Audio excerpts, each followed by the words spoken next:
quero eu te abençoar. Te deu uma ilha do trigo lá no meio do lagar. O Senhor lhe apareceu e das mãos dos medianitas o seu povo irá orar. Me lembra agora de Davi, lá no campo entre as ovelhas.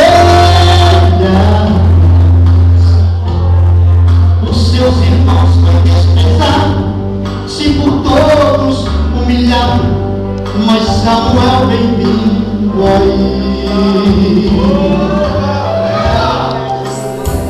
Deus é assim.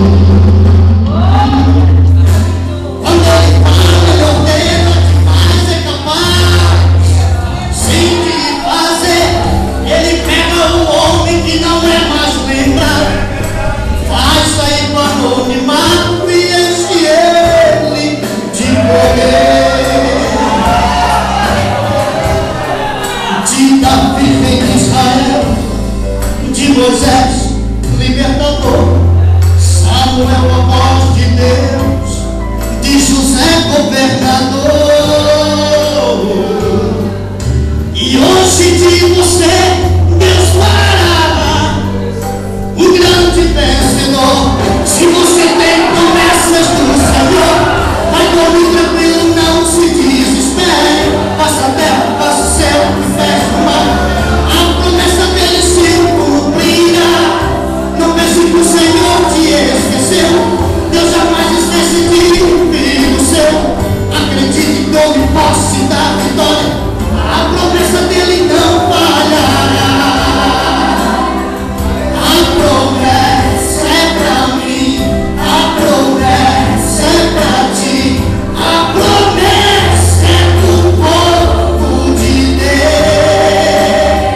A promessa é pra mim, a promessa é pra ti, a promessa é do povo de Deus.